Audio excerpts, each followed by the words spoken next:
Hey everyone, so Halo Infinite's newest update has just gone live. There's some really good stuff in there. It seems like FOMO is finally gone. Also, with this update, we now have Season 4 files in the game, so they have been made public all over social media. This includes Season 4 maps, our first look at the hazmat armor, the infection event, as well as some not so good news. Numerous bugs that we wanted fixed aren't fixed, a lot of changes that they made didn't really change anything, so there's good and bad, so let's jump right into it. So the good news, and probably the best news of the update, is FOMO, in terms of customization and armor, is more or less gone now. If you ever wanted to purchase something in the shop from the first 2 seasons, all you have to do is go to your armory, click on the locked item, and it'll take you to a screen to purchase it. This means you can customize anything you want, buy anything you want, and it's a huge step in the right direction. This is a big win for us as a channel because we've been saying this for a while. Of course, there are so many things that need to be fixed with the customization, and it's still a long way from being perfect, but now that the shop can't be used to say, oh, you're missing out, buy it now, buy it now. You can just go buy it when you want to. 343 also updated the playlist list, so now it shows 10 options. It doesn't look pretty, but functionally it's better, and I've heard it'll be better for playlists that were further down the list and will help their playlist population, so that's really good. People on Twitter speculated this is like a band-aid fix before they address the UI properly, and I would like to see the UI change down the track because it does need a lot of work. Now onto the sandbox changes. As we all know, the spike grenades, the dynamo grenades, and the disruptor all saw changes. The disruptor had its electrocution damage over time removed, but it doesn't actually change the time to kill at all. The whole reason for this fix is if you're on a high ping, a high latency, and you use the gun, the damage over time was not consistent, but the whole gun is inconsistent on high ping. I tried to use it on 200 ping today, it didn't work. It took 3 full clips just to drop the guy's shields, and I was long dead before I even got to that. The dynamo grenades seem less effective,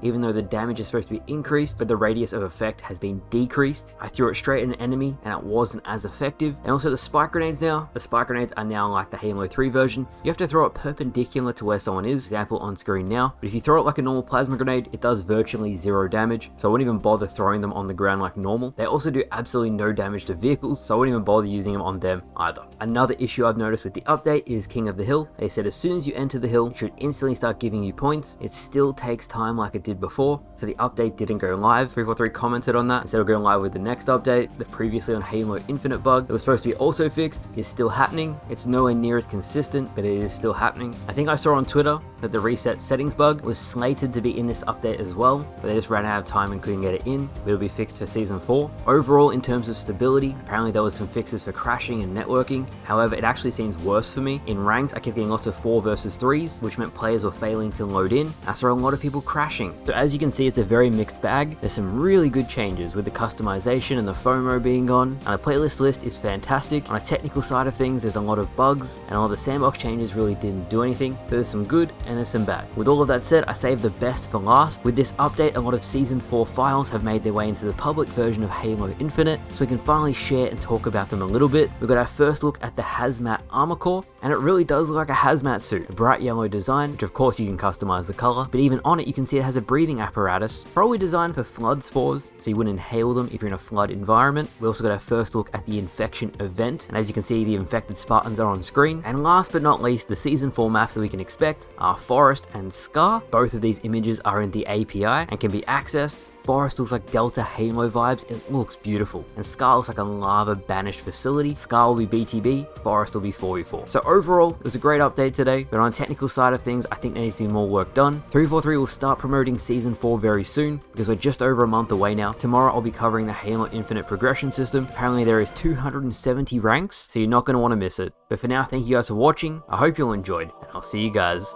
later.